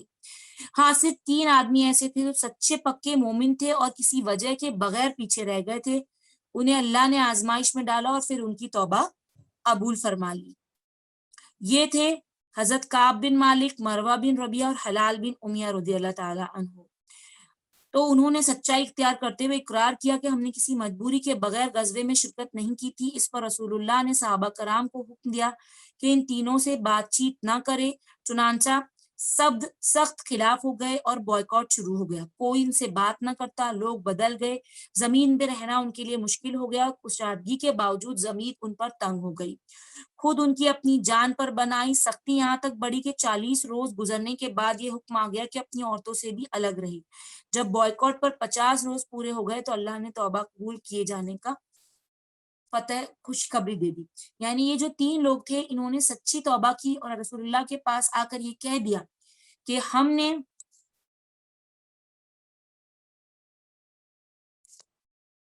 بغیر کسی عذر کے یہ غلط کام کیا ہے اور ہم نہیں آئے غزوے پر، اور اللہ تعالیٰ نے پھر ان کو یہ سزا دی کہ 40 دن تک لوگوں نے ان سے بات نہیں کیا۔ پھر اس کے بعد یہ حکم آ گیا کہ اپنے گھر والوں اور بیویوں سے بھی الگ ہو جائے، پھر وہ بھی الگ ہو گیا، پھر اللہ نے ان کی توبہ قبول کی، جس کا ذکر سورہ توبہ آیت نمبر 118 میں ہے۔ وَعَلَى الثَّلَاثَةِ الَّذِينَ خُلِّفُوا حَتَّى إِذَا ضَاقَتْ عَلَيْهِمُ الْأَرْضُ بِمَا رَحُبَتْ وَضَاقَتْ عَلَيْهِمْ أَنفُسُهُمْ وَظَنُّوا أَنْ لَا مَلْجَأَ مِنَ اللَّهِ إِلَّا إِلَيْهِ ثُمَّ تَابَ عَلَيْهِمْ لِيَتُوبُوا إِنَّ اللَّهَ هُوَ التَّوَّابُ الرَّحِيمُ۔ اور اللہ نے ان 3 آدمیوں کی بھی توبہ قبول کی جن کا معاملہ تاخیر کیا گیا تھا، یہاں تک کہ زمین اپنی کشادگی کے باوجود ان پر تنگ ہو گئی اور ان کی جان بھی ان پر تنگ ہو گئی۔ انہوں نے یقین کر لیا کہ اللہ سے بھاگ کر کوئی جائے پناہ نہیں مگر اسی کی طرف لوٹنا ہے، پھر اللہ نے ان کی توبہ کو قبول کیا اور وہ یقیناً توبہ قبول کرنے والا اور رحم کرنے والا ہے۔ اس فیصلے کے نزول پر بہت ہی مسلمان خوش ہوئے اور تینوں صحابہ کو خوب خوشخبری دی، لوگوں نے دوڑ دوڑ کر بشارت دی، خوشی سے چہرے کھل اٹھے اور انعامات اور صدقے دیے۔ در حقیقت یہ ان کی زندگی کا سب سے باسعادت دن تھا۔ کس کے لیے تھا؟ یہ ان 3 صحابہ لوگوں کے لیے۔ اللہ نے ان کی توبہ قبول فرما لی اور انہیں معاف کر دیا۔ اور جو دوسرے منافق لوگ تھے جن کا رسول اللہ صلی اللہ علیہ وسلم کے پاس آ کر قسمیں کھا کر عذر بیان کیا، تو اللہ تعالیٰ نے ان کے ظاہر کو ایکسیپٹ، رسول اللہ صلی اللہ علیہ وسلم نے ان کے ظاہر کو ایکسیپٹ کیا اور کہا جو باطن ہے وہ اللہ کے سپرد۔ اب یہ غزوے کا اثر ماشاءاللہ مسلمانوں کی زندگی پر بہت ہی بہترین ہوا کہ ان کو مسلمانوں کو بہت زبردست پاور اور تقویت پہنچانے میں بہت ہی مؤثر ثابت ہوا۔ لوگوں پر یہ بات اچھی طرح واضح ہو گئی کہ اب پورے عرب میں اسلام کی طاقت کے سوا اور کوئی طاقت زندہ نہیں رہ سکتی۔ اس طرح جاہلین اور منافقین کی بھی وہ بچی کچی آرزویں اور امیدیں ختم ہو گئی جو ان لوگوں نے مسلمانوں کے خلاف رومیوں سے لگا رکھی تھی۔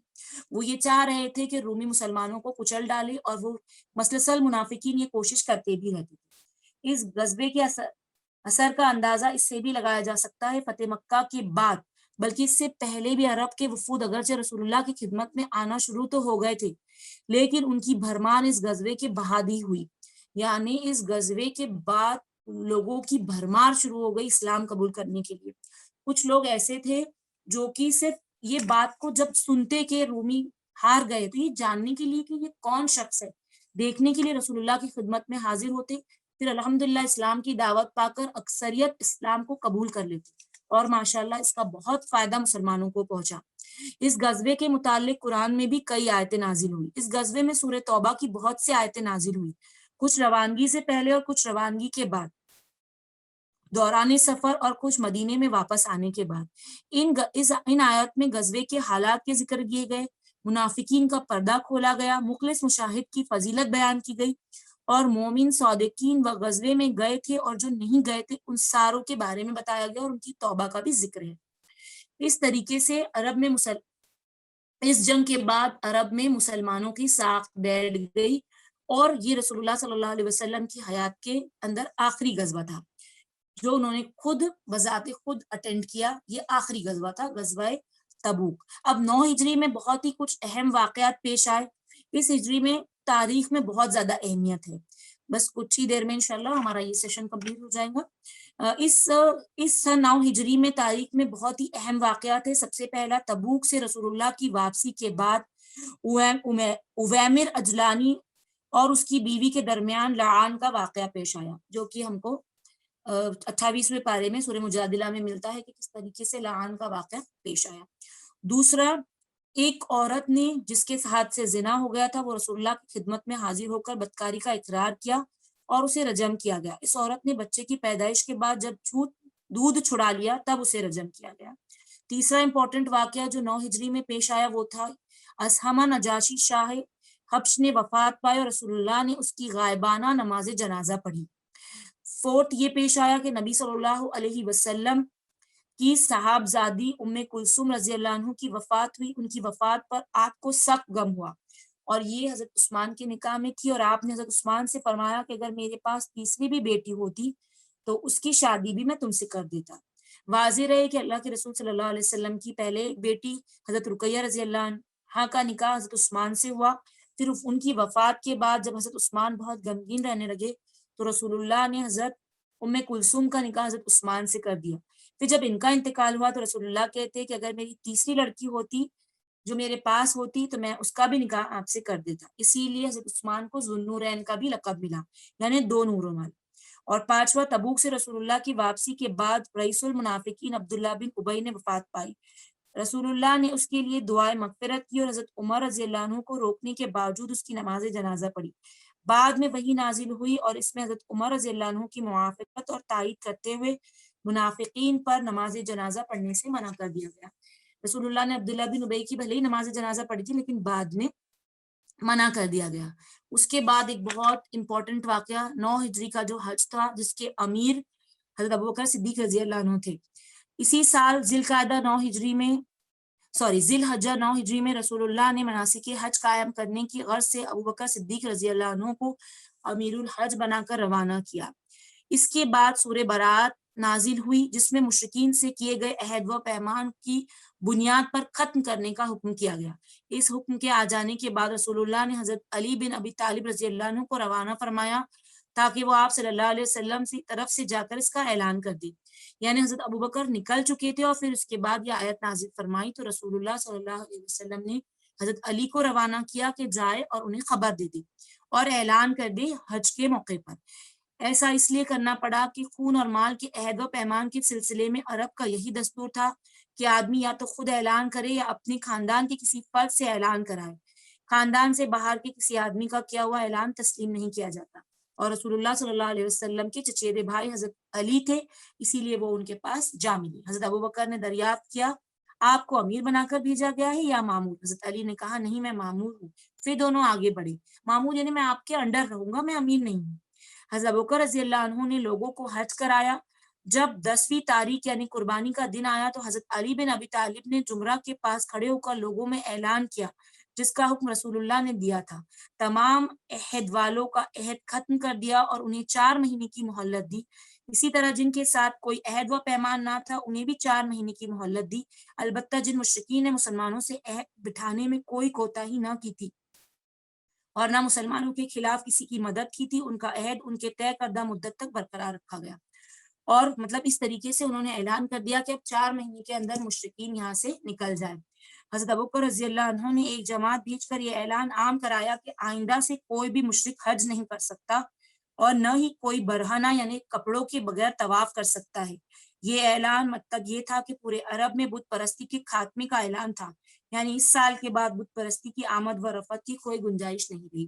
اور یہاں پر سورہ توبہ کی وہ آیت بھی نازل ہوئی کہ جہاں کہیں تم مشرکین کو پاؤ انہیں قتل کرو اور انہیں جب تک وہ سیدھے راستے پر نہ آ جائے، اور اگر وہ تم سے پناہ مانگی تو پھر انہیں پناہ دے دو اور ان کو ایک محفوظ جگہ پر پہنچا دو۔ اس طریقے سے اللہ تعالیٰ نے اپنا حکم صادر فرمایا، اور الحمدللہ یہ 9 ہجری کا جو حضرت ابوبکر کے قیادت میں جو عمرہ ہوا وہ بھی مکمل ہوا۔ اس طریقے سے ماشاءاللہ ہم غزوہ حنین کمپلیٹ ہوا جو کہ غزوہ تبوک اور حنین کمپلیٹ ہوا جو کہ رسول اللہ صلی اللہ علیہ وسلم کی زندگی کا بہت ہی اہم معرکہ تھا، اور الحمدللہ اللہ تعالیٰ نے دونوں میں مسلمانوں کو کامیابی دی اور پورے عرب میں اسلام کی ساخت بیٹھ گئی، اور ماشاءاللہ اس کے بعد عرب کے باہر بھی اسلام پھیلا۔ جزاک اللہ خیر۔ اب انشاءاللہ تعالیٰ اگر آپ میں سے کوئی کوشچن پوچھنا چاہے تو کوشچن پوچھ لیجیے۔ جی السلام علیکم باجی۔ باجی وعلیکم میرا سوال ہے کہ جہاد کے بارے میں لوگوں کے دل میں بہت زیادہ غلط فہمیاں ہیں، تو آپ جہاد کو تھوڑا سا ایکسپلین کر دیجیے۔ جی، جہاد کا مطلب ہوتا ہے جد و جہد کرنا اور کوشش کرنا، اور اللہ تعالیٰ معاف کرے علم کی کمی کی وجہ سے جہاد کا مطلب صرف خون ریزی، قتل، غارت گری اور لوگوں پر اٹیک مان لیا گیا ہے، اور اللہ تعالیٰ معاف کرے اس چیز کو کہ جو دشمنان اسلام ہے انہوں نے اس چیز کا بہت زیادہ پروپیگنڈا کیا ہے کہ مسلمان جہاد کرتا ہے اور قتل اور غارت گیری کرتا ہے. جہاد جو ہے وہ انسان کی زندگی میں ہر وقت ایک انسان جہاد میں ہوتا ہے. جہاد کا مطلب ہوتا ہے جد و جہد کرنا، کوشش کرنا اپنے رب کو راضی کرنے کی، اسلام کو اپنی زندگی میں نافذ کرنے کی. جہاد کا مطلب یہ ہوتا ہے. اور پھر آگے چل کر جب ضرورت پڑے تو پھر ایک جہاد کی شکل یہ بھی ہے کہ اللہ کے دین کو اور اس کے کلمے کو بلند کرنے کے لیے آگے بڑھا جائے. لیکن اس میں کہیں پر بھی آپ دیکھیے رسول اللہ صلی اللہ علیہ وسلم نے قتل اور غارت گیری کے بارے میں نہیں بتایا، بلکہ آپ تبوک بھی گئے، لوگوں نے آپ کو جزیہ دینے کے لیے راضی ہو گئے، آپ نے ان کو اسلام کی دعوت دی اور ان کو امان لکھ دیا. کسی کو اللہ کے رسول صلی اللہ علیہ وسلم نے نقصان نہیں پہنچایا. یہ جہاد جو ہے سب سے پہلے انسان کی زندگی سے شروع ہوتا ہے. سب سے پہلے اپنے نفس سے جہاد کرنا ہے انسان کو، تمام برائیوں کو اپنی زندگی سے نکالنا بھی جہاد ہے. اور بلند اخلاق میں رہنا، لوگوں کے ساتھ صلح رحمی کرنا، یہ سارے جہاد ہے. کیونکہ اتنے بلند اخلاق پہ رہنا، لوگوں کے ساتھ اچھا سلوک کرنا، یہ بھی اتنا آسان نہیں ہوتا، اس میں بھی کوشش کرنی پڑتی ہے. تو جہاد کا جو میننگ ہے وہ ہوتا ہے جہاد سے بنا ہے، جس کا مطلب ہوتا ہے کوشش کرنا، جد و جہد کرنا اپنے مقصد کو پانے کے لیے. اور ایک مسلمان کا مقصد یہ ہوتا ہے کہ میرے رب کو راضی کر لو اور اپنی آخرت کو سنوار لو. پھر الحمدللہ اللہ تعالیٰ اس کی دنیا کو بھی سنوار دیتے ہیں. تو اپنی رب کو راضی کرنے کی جو کوشش ہوتی ہے، اس کے دین کو اپنی زندگی پر لاگو کرنے کے لیے، پھر اپنی خاندان، اپنے اہل و عیال کو لاگو کرنے کے لیے، پھر اس کو معاشرے میں پھیلانے کی جو کوشش ہوتی ہے، اس کو جہاد کہا جاتا ہے. جہاد کا مطلب قتل، غارت گیری، خون کرنا یہ بالکل بھی نہیں ہوتا ہے. ہاں باجی، میرا سوال یہ تھا کہ جیسا جو آج کی جو نوجوان نسل ہے، ینگ جنریشن، تو وہ ویسٹرن کلچر سے بہت زیادہ متاثر ہوتی ہے. تو جس وجہ سے مطلب ان کو جو اسلام کے احکامات ہے، کچھ جیسے پردہ ہے یا پھر 4 نکاح کا جو حکم ہے مردوں کے لیے، اور جنگیں جو سب ہوئی تھی، تو وہ سب کیسا ہے کہ ان لوگوں کے دماغ میں بہت زیادہ غلط فہمیاں اسلام کو لے کر، مسکنسیپشن بولتے ہیں جس کو ہم. تو اس صورت میں پھر ان کو کیسے گائیڈ کیا جائے، مطلب جس وجہ سے وہ اسلام سے اور دور ہوتے چلے جا رہے ہیں. جی، یہ ایسا ہے کہ ہمارے جو یوتھ ہے الحمدللہ، ان کی سب سے بڑی وجہ یہ ہے کہ وہ اسلام کو مکمل طریقے سے جان نہیں پا رہے ہیں. تو سب سے پہلی چیز ہے کہ جو والدین ہیں اور ان کی جو تربیت کی شروعات ہوتی ہے. دیکھیے جب ہی انسان کے دل میں مسکانسیپشن آتا ہے جب وہ پوری بات سے آگاہ نہیں ہوتے. تو ابھی الحمدللہ ہم سیرت رسول اللہ صلی اللہ علیہ وسلم پڑھ رہے ہیں. اس میں بہت ساری باتیں ماشاءاللہ آئی ہوئی ہے، جس میں ہم جانتے ہیں کہ اللہ کے رسول صلی اللہ علیہ وسلم کتنے شفیق اور رحیم تھے. رہی بات 4 نکاح کی اور اس کے بعد جو جہاد کے بارے میں جیسے میں نے آپ کو بتایا، تو اس کے لیے نالج حاصل کرنا، علم حاصل کرنا بہت زیادہ ضروری ہے. تو میں اپنے یوتھ سے بھی اپیل کرتی ہوں کہ آپ سب جو بھی آپ کے دل میں مسکنسیپشن ہے، سب سے پہلے اس کے بارے میں علم حاصل کریں. ماشاءاللہ وومنز ونگ کے بہت اچھے 10 لیکچرز ہیں جو خاص کر یوتھس کے لیے ہے مسکنسیپشن کو لے کر، جس میں رسول اللہ کو 4 سے زیادہ جو نکاح کی اجازت دی گئی ہے. پھر اسلام میں جو ایک مرد کو 4 نکاح کی اجازت دی گئی ہے. اس کے بعد جو پردے کے احکامات ہے، پھر حضرت عائشہ صدیقہ رضی اللہ تعالیٰ عنہ کا جو اتنی چھوٹی عمر میں نکاح ہوا، اس کے بارے میں بھی یوتھ کے اندر ایک مسکنسیپشن ہے کہ اتنی چھوٹی عمر میں نکاح. اس کے ساری بہت ہی بہترین جو کنٹروورشل باتیں ہوتی ہے اسلام کے لیے، اس کے بہت اچھے 10 لیکچرز ہے وومنز ونگ میں. تو اس کو بھی انشاءاللہ تعالیٰ سنیں اور اپنی اصلاح کی کوشش کریں. اور دوسری بات، اسلام دین شریعت ہے، دین فطرت ہے. تو اس میں بتائے ہوئے جتنے بھی احکامات ہیں وہ بہت ہی حکمت پر مبنی ہے. جیسے کہ اللہ تعالیٰ نے جیسے چوری کو منع کیا، تو جیسے چوری کو منع کیا تو پھر چوری نہیں ہونے کا بھی پورا انتظام فرمایا. صرف چوری نہیں کرنا ہے یہ بول کے اللہ تعالیٰ نے نہیں روک دیا، بلکہ چوری نہ ہو کہ ان کی جو ضرورت مند لوگ ہیں سماج کے، جیسے ہماری سوسائٹی کے جو غریب ہے، مسکین ہے، یتیم ہے، بیوہ ہے، فقیر ہے، ان کے لیے اللہ تعالیٰ نے رسول اللہ صلی اللہ علیہ وسلم کے ذریعے زکوٰۃ کا حکم نافذ فرمایا. تو جیسے کہ اسلام چوری کو منع کرتا ہے تو اس کا انتظام بھی فرماتا ہے کہ چوری نہ ہو. ایسے ہی پھر جیسا کہ ایک عورت کو پردے میں رکھتا ہے، تو جب اسلام زنا اور بے حیائی کو منع کرتا ہے تو پھر اسی طریقے سے عورت کو پردے میں رکھتا ہے. اگر میں ایک ایک پوائنٹ کو سمجھاؤں تو کافی ڈیٹیل میں جائے گا. تو میری سب سے ریکویسٹ ہے کہ ہمارے اندر جو مسکانسیپشنز ہے، سب سے زیادہ ضرورت اس بات کی ہے کہ ہم علم کو حاصل کریں. میں اپنے یوتھ سے اپیل کروں گی کہ آج ہم کتنے پریکٹیکل ہوتے ہیں دنیا کے معاملے میں، ایجوکیشن کے معاملے میں، ہمارے آؤٹ فٹس، ہمارے لباس کے معاملے میں کہیں پر بھی ہم اندھی تقلید کسی کی نہیں کرتے، ہم بلائنڈ فیتھ کسی پر نہیں رکھتے. ہم کبھی بھی اپنے والدین جو کپڑے پہنتے وہ کپڑوں کو نہیں پہنتے، بلکہ ہم ٹرینڈ، کلچر، ہر چیز کو دیکھ کر ہم اپنے آپ کو برابر اس چیز سے کیری کرتے. لیکن جہاں دین کا معاملہ آتا ہے، ریلیجن کا معاملہ آتا ہے، ہم وہاں بہت ہی کیجولی اس بات کو لے لیتے ہیں اور بالکل ہی سرسری طور پر ہم دین کو جانتے ہیں، جبکہ دین کو ہمارے عمل کے لیے مکمل طور سے سمجھنا اور جاننا بہت زیادہ ضروری. تو جیسے کہ ہم اپنے آپ کو بالکل آج کی پریزنٹ سچویشن سے پوری طریقے سے آگاہ رکھتے ہیں, اپڈیٹڈ رکھتے ہیں, ویسے ہم کو اپنے آپ کو دین کے لیے بھی مکمل طور پر اپڈیٹ رکھنا چاہیے. والدین کی یا آبا و اجداد کی بالکل بلائنڈ فیتھ نہیں کرنا ہے. اللہ تعالیٰ نے خود قرآن مجید میں فرمایا ہے کہ اندھے بہرے ہو کر اس کلام پر نہ گر پڑو, بلکہ غور و فکر کرو, تدبر کرو, عقل سے کام لو. تو اسی لیے ہمارا ایک ایسا سیٹ رہنا چاہیے کہ ہم اپنے زندگی کا, اپنے دن کا ایک وقت ایسا مقرر کریں جس میں ہم اپنے دین کو سمجھے. الحمدللہ اس کی شروعات قرآن مجید سے ہی ہوگی. سب سے پہلے ہم کو تلاوت اور ترجمے کے ساتھ قرآن شریف کو پڑھنا ہے, اور پھر الحمدللہ سیرت رسول اللہ صلی اللہ علیہ وسلم تو ہماری چل ہی رہی ہے. اس کے ساتھ جو ہماری جو عالم دین ہے, اگر ہمارے دل میں کوئی بھی مسکانسیپشن ہے ہم ان کی طرف رجوع کریں, کیونکہ اللہ تعالیٰ خود قرآن شریف میں فرماتے ہیں کہ اگر کہیں بھی ہمارا اختلاف ہو یا پھر ہم کو کوئی پرابلم ہو تو ہم کو کدھر پلٹنا ہے, اللہ اور اس کے رسول کی طرف, اس کے کلام کی طرف, اور پھر اولو الامر کی طرف. تو آج ہم کو ضرورت اس بات کی ہے کہ جو علم رکھتا ہے, جو سمجھتا ہے, جو جانتا ہے, اس کی طرف ہم آگے بڑھے, اور پھر الحمدللہ علم کو حاصل کرے اور اپنے مسکانسیپشنز کو دور کرے. ایک بات اپنے دل میں اچھی طرح سے بٹھا لے کہ یہ اللہ کی طرف سے لایا ہوا دین ہے, یہ کوئی 1400 سال پرانا دین نہیں ہے, بلکہ یہ پہلے انسان سے لے کر جو آیا ہے, صرف شریعت بدلی ہے. اور الحمدللہ آپ دیکھیے ماشاءاللہ الحمدللہ کہ 1450 ایئرس پہلے جو رسول اللہ صلی اللہ علیہ وسلم نے شریعت لا کر دی, جو ہم کو طور طریقہ قوانین زندگی دی, آج بھی وہ ماشاءاللہ پوری طریقے سے ماڈرن ہی ہے. اس میں کوئی چینجز کرنے کی ضرورت نہیں ہے, کیونکہ اس کے ہمارے بنانے والے نے اس دین فطرت کو بنایا ہے.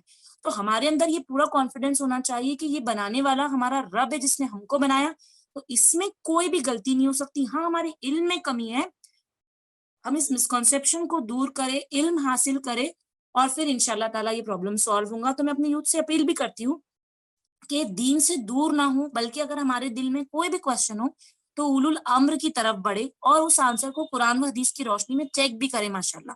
کیونکہ ایک بہت ہی بڑا کوشچن یہ ہے کہ آج بہت ساری ویب سائٹس ہے اور بہت سارے یوٹیوب چینلز ہے جو بہت زیادہ آتھینٹک نہیں ہے, بلکہ ایسا ہے کہ کچھ دشمنان اسلام نے بھی اسلام کے نام سے کچھ چینلز کھول رکھے ہیں, کچھ آرٹیکلز ڈال رکھے ہیں. تو بہت زیادہ ضرورت ہے آتھینٹسٹی کو جان کر علم حاصل کرنے کی.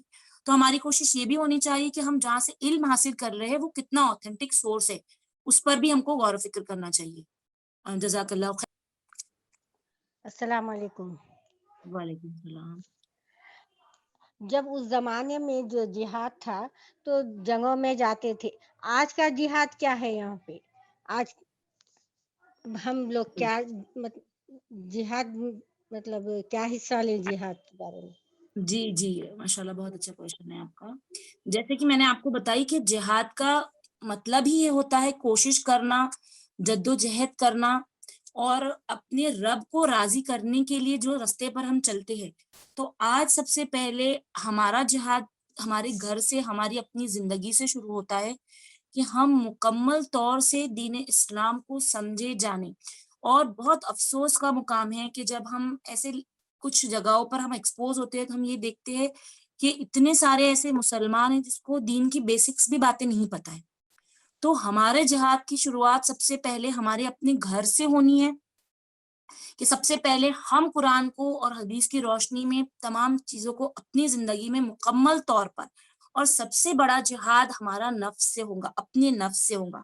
مطلب اللہ تعالیٰ نے خود سورہ فرقان میں فرمایا, کیا تم نے دیکھا اس شخص کو جس نے اپنے نفس کو معبود بنا دیا؟ یعنی اللہ تعالیٰ معاف کرے, آج یہ ہو گیا ہے کہ مسلمان کے اندر یہ چیز آ گئی ہے کہ جو اس کو آسان لگتی ہے اور اچھی لگتی ہے اس پر عمل کرتا ہے, اور جو مشکل لگتی ہے اور جس پر جو ہارڈ لگتی ہے اس کو چھوڑ دیتا ہے. تو سب سے پہلے ہم کو یہی کرنا ہے کہ ہم پہلے اپنی اصلاح کریں.